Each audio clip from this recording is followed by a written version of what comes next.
What's going on, guys? Welcome back to RealClaysCoins. I believe competence creates confidence. This is not financial advice. Go ahead and hit that like button and subscribe button if you want to be nice so I don't have to ask twice. Today, we're going to be talking about a couple different news articles from around the crypto world, specifically the Pentagon going out of their way to call out crypto. I mean, of course, the U.S. government is going to try to get at anything that takes away from their legacy financial structure that has proven to not work over and over. So, of course, they're going to be hating on Bitcoin and Ethereum, but you know who's not hating on Bitcoin?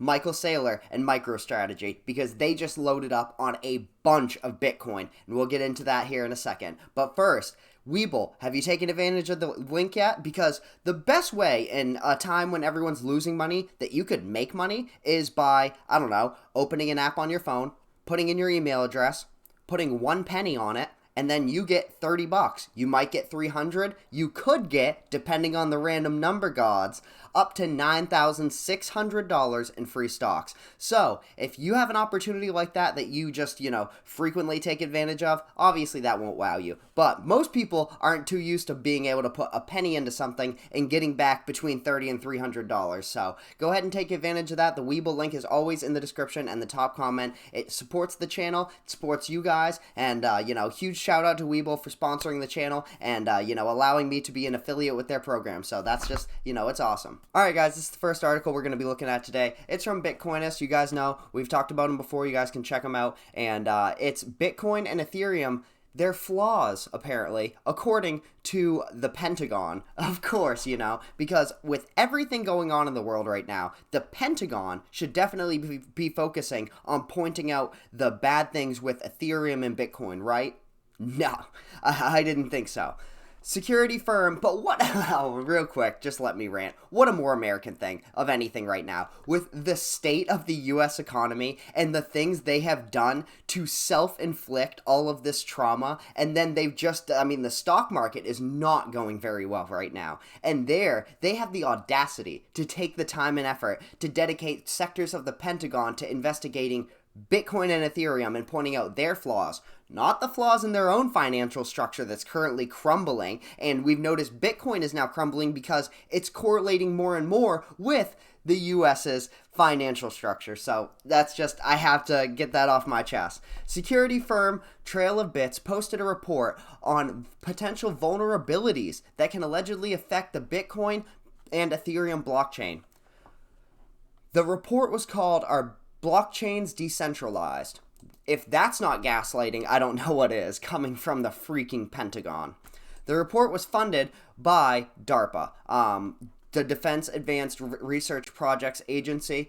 They do a whole lot of nothing useful. The report is focused on Bitcoin and Ethereum, but approaches other blockchain-based platforms using proof of work and proof of stake and Byzantine fault-tolerant consensus protocols in general.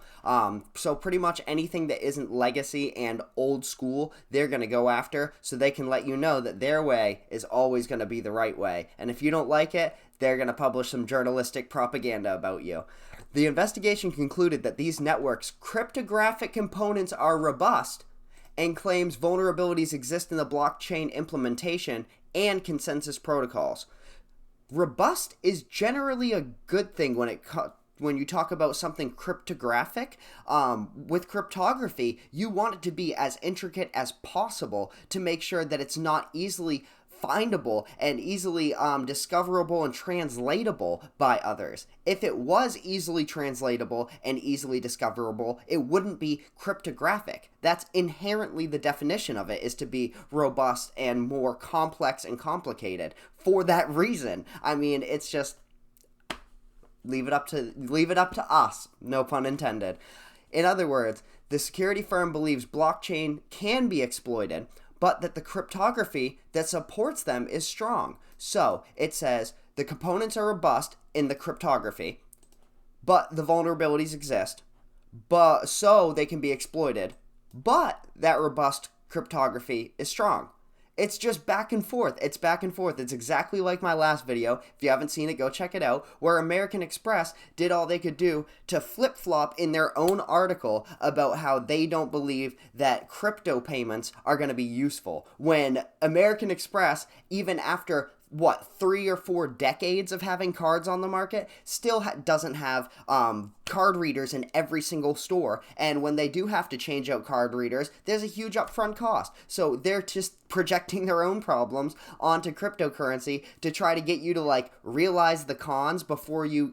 It's such a weird tactic to try to convince someone to stay with you by using your own negative flaws and saying that if you go with someone else, you might experience those. Like, we're already experiencing them. What do we have to lose? The investigation concluded... Oh, sorry. Right here. Trail of Bits arrived at the following conclusions during their investigation. Bitcoin, Ethereum, and other blockchains have a privileged set of entities. That means that their entities, the backing of the blockchains, have power to change their transactions, have unencrypted traffic, and nodes running on old, vulnerable software. Real quick, I have to point this out. If it was old, vulnerable software, it would be hacked.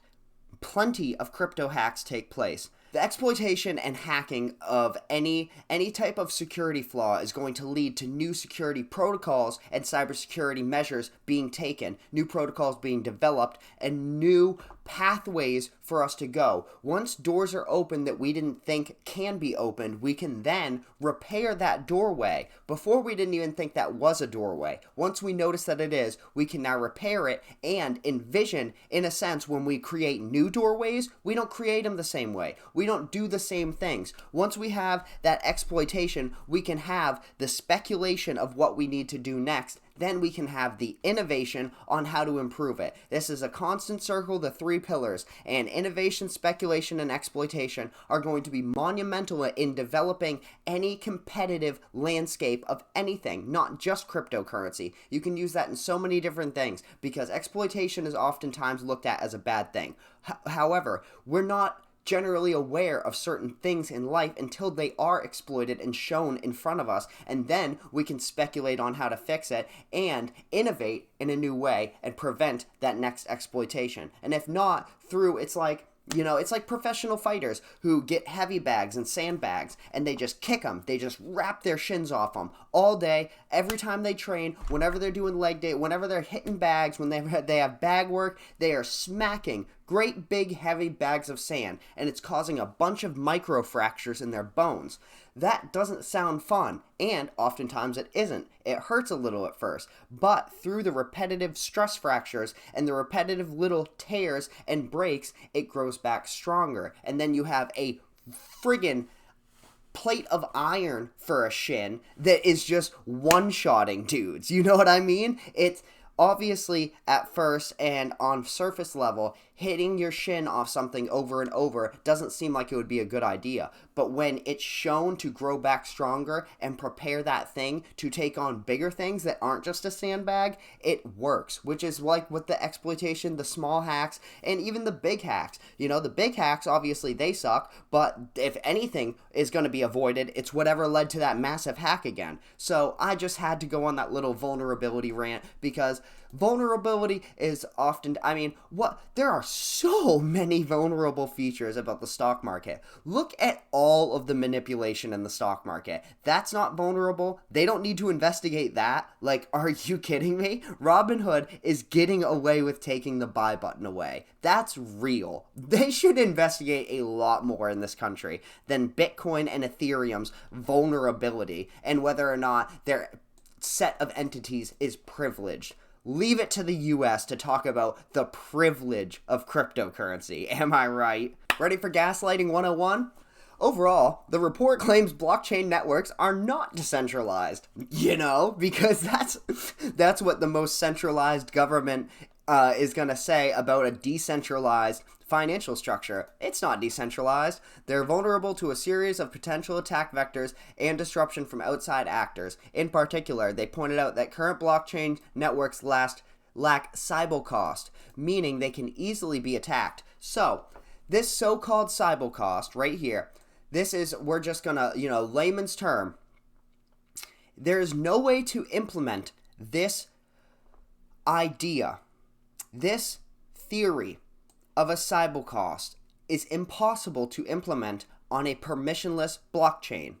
which is the freaking reason we have cryptocurrency, because it's separate and different than anything we've ever experienced in a financial sense. It is paving the way. It is an entirely new avenue. So obviously, when you're doing something completely entirely different for the first time, the same theory and backing for one financial structure is not going to be readily implementable onto the other one. I don't see how that is crazy. Like, we need these big philosophical investigations to try to decide whether or not that, like, obviously they're doing something different. This is the reason that everyone's running to cryptocurrency, because after all this time, we still can't get it right with a financial system that doesn't funnel down to the 1% of the elite of the elites. So we're trying to actually have freedom and decentralization for ourselves, and they're saying no. Without employing a centralized, trusted third party, unless you put your money to us first and make sure that we think you know what you're doing with it, you won't be able to have a truly decentralized platform. The audacity of these people to say that the only way we could achieve true decentralization is by employing a centralized, trusted third party. That is the most hypocritical thing I've ever heard in my life. Needless to say, as you can say here, the report is highly controversial due to its findings, the accuracy of its conclusions, and because it received funding from the U.S. Pentagon. This country's government officials have made hostile statements towards the crypto industry and cryptocurrencies. The way they say this country's, it almost sounds as if, I'm not sure what the Bitcoin is, but at least this journalist or whoever is writing this article in and of itself is not from the U.S., which is awesome in my opinion, because they're looking at it from a completely unbiased third-party perspective and writing, the struggles between a government that they have nothing to do with and cryptocurrency. It's pretty cool. I like that. So this is just, being an American myself, I can say that our government officials definitely do not act like our elected sometimes. However, now we are going to look at a little bit better of a story, a little more optimistic of a story. I just kind of had to get that out and rant on the U.S. government real quick because, if I'm going to be a voice for you guys, and when I see things like this and them propagating fear nonstop, even in a time when we have so much going on, not going to get into anything, but if you know, there is a lot going on in the political sense in the world when it comes to the U.S. government. So for them to take this time right now and go at cryptocurrency, it's just more of a reason to realize that, they really are playing a game. And once we can figure it out and identify that most people don't even realize what they're playing. So once we can identify it and then see that game and start to counteract it, the ball is in our court. And, when they can say centralization leads to decentralization, that's all you need to hear, right? Polkadot's founder is going the opposite. He's announcing a step forward to full decentralization with a new governance model. This is awesome. I'm a huge believer in Polkadot. I love Polkadot. I love Kusama. I think it's just the Canary Network and the Polkadot parachains, the auctions, everything they've done for a while, I've been a fan of. Obviously, they've had a huge drop in price just because of everything leading up, the buy the rumor, sell the news type event with last fall, talking about the parachain auctions, and then with the crypto crash and, the fall into the crypto winter, Polkadot is hurting. However, the utility is still there. It's still an excellent platform. Long term, it's one of the best cryptocurrency investments and low risk plays. That's what I was looking for. Low risk, high conviction plays, in my opinion, for the next 5 to 10 years. So their founder, Gavin Wood, announced that the blockchain's governance model would undergo a new transformation dubbed Gov2. Anyone would be able to start a referendum at any time for as many times as they wish in the new startup. Similar to initiating new transactions on a blockchain, you'll be able to start a referendum. So this is a huge thing. One thing that Polkadot has loved is to pool as many devs as they can. And I hear this all the time. If you guys know or are any, any type of Web3 devs are there's such a massive demand for those right now. So if you guys know any developers, definitely get the word out. Definitely, throw up that LinkedIn profile and throw some fingers out there, because there's a lot of projects looking for developers right now. After this, pending referenda need 50% of the vote from stakeholders within 28 days' time for approval or face rejection by default. So you can throw up this new referendum.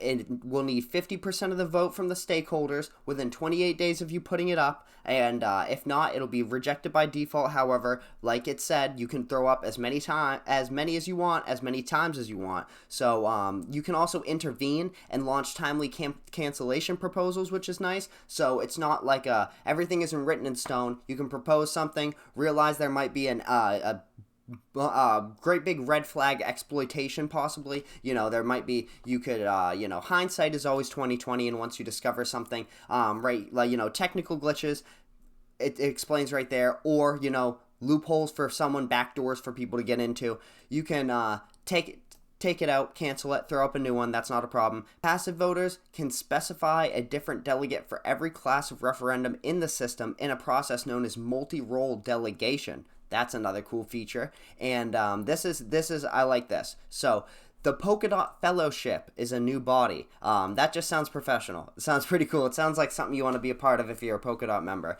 Composed of technical experts who have the power to shorten referenda voting times in the event of time-sensitive matters. Anytime something needs to be done very quickly, the Fellowship of the Polkadot, Polkadot Fellowship can step in, and they can have their little meeting of the minds and decide to expedite this time frame and push it through. Overall, several tenants will remain invariant from the previous governance model, so, we're still going to have a lot of features from Polkadot.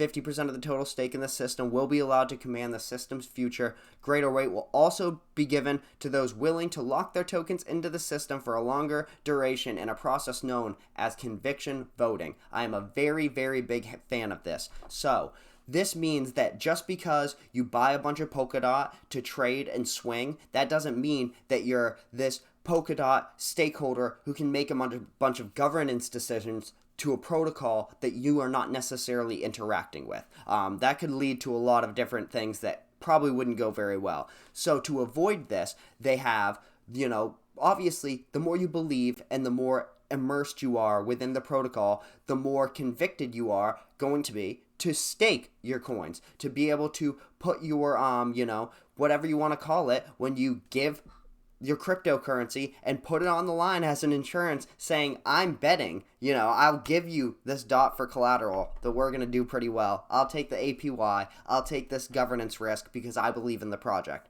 Rather than, I can buy a bunch of this right now, so that means I make the rules. That's the opposite of what they want, so they're going with this, and I really, really enjoy it. Finally, a committee will also remain to oversee the blockchain's technocratic developments. It's the entire new technocracy that they're trying. Technocracy that they're developing. It's very cool. They're going to implement it on Kusama first, imminently, they said, so it will be out very soon. And once the Kusama Canary Network shows that it's going to be good, they'll implement it into Polkadot, and we will have a new Polkadot technocracy deemed Gov2. And last but certainly not least, MicroStrategy, Michael Saylor, Bitcoin. Those are three huge keywords. MicroStrategy puts another $10 million in Bitcoin despite price crashing below $20,000.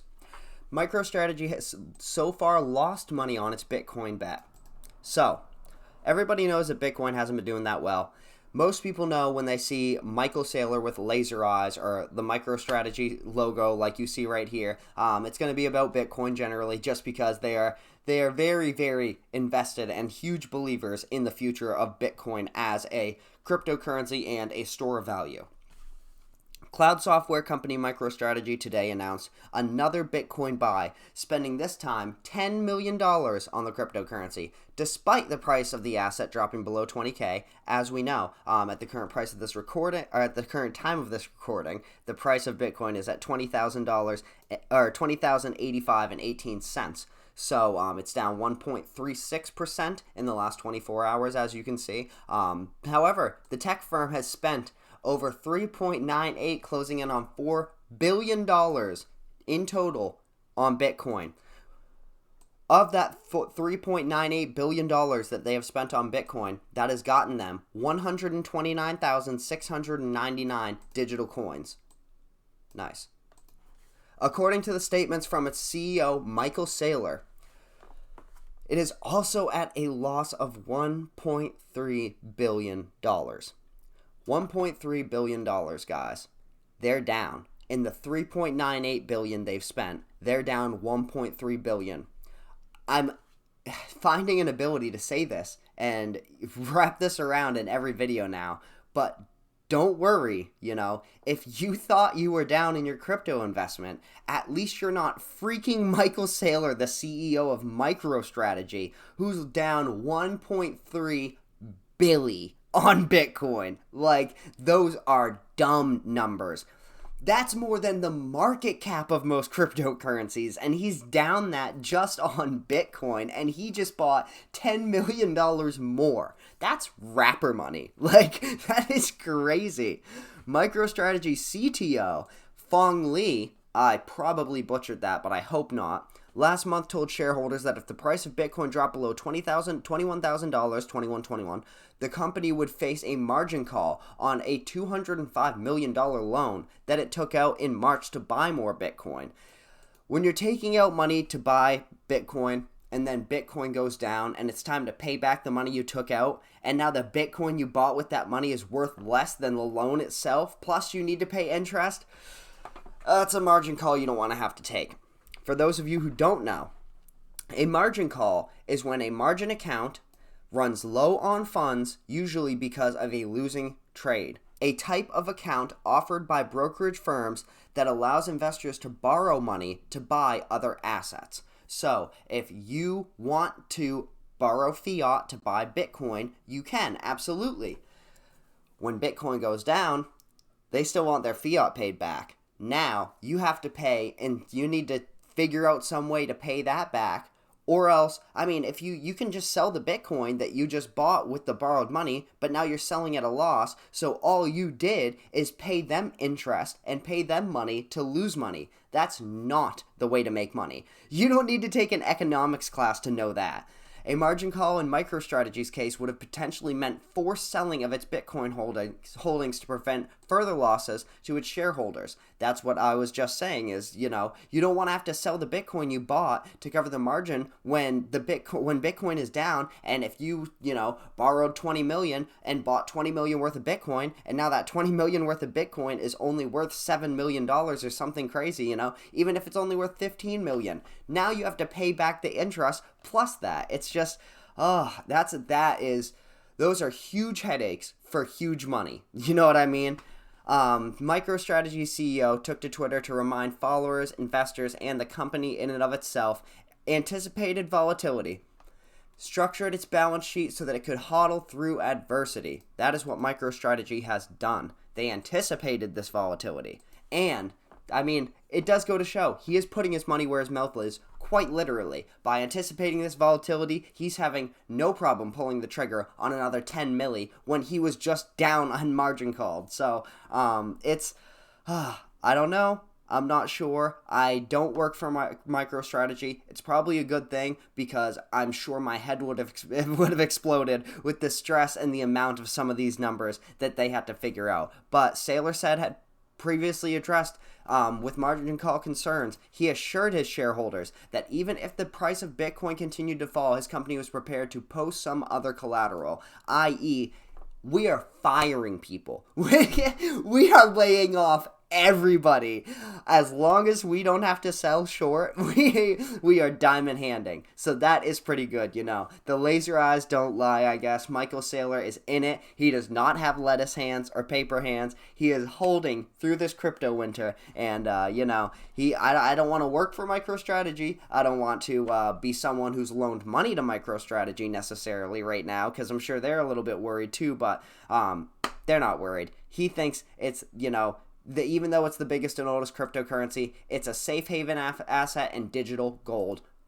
it doesn't get better than that from a massive VC and technological company like MicroStrategy, the VC like Michael Saylor. You know, he's definitely made some very intelligent decisions, and he's a huge name in crypto for a reason, guys. So I just wanted to bring you these articles today. I figure where everything's been crashing recently, we're in the crypto winter, whatever you want to call it. I'm still going to be making content for you guys. I love this. I love talking to you guys. Hopefully I can give you guys some good alpha, some good info. Put a flexing emoji in the comment section down below if you enjoyed the video before I forget this time. But I'm going to bring you guys some articles almost daily. I'm going to try to keep it up with you guys and keep you guys up to date on what's going on in the crypto world, what everyone's thinking about cryptocurrency, what the Pentagon is like to talk crap about, but just so we know, and you know, so you guys can go back and watch it. It's not necessarily time sensitive data, and because that's one of the things with my pricing videos, you know, I can show you guys microcaps to look for, and these altcoins will explode and blah blah blah, and yeah, those videos do well, but at the same time they're timed out in like 24 hours, because anytime I'm showing a price on the screen, by the time you pull it up, even just after processing time on YouTube, processing can take me like 8 to 20 hours sometimes. I just had to wait for processing for like 30 hours last week for a video. So by the time my video is posted on YouTube and then actually uploaded, or rather, by the time my video is uploaded on YouTube and then actually posts, the price data that I'm talking about is almost incorrect. It's, you know, so it's rather than talking about historical price data for you guys, I figured I would bring you guys some news articles, you know, some rewatchability, let you guys know, let me know how you guys think about that. If you didn't know, you can join the channel, become a true supporter. It definitely helps out. YouTube's algorithm with cryptocurrency is not too hot right now, as you guys can probably tell. Just go ahead and comment. All comments help the algorithm. Share the video, subscribe if you haven't already, like the video always. I'm sure you have by now. If not, I don't know what you're doing here. So take care of yourselves, guys. Stay safe, stay hydrated. It's friggin' hot where I'm at, and I'm up in Maine, so I couldn't imagine being in the South right now. Thank you, guys.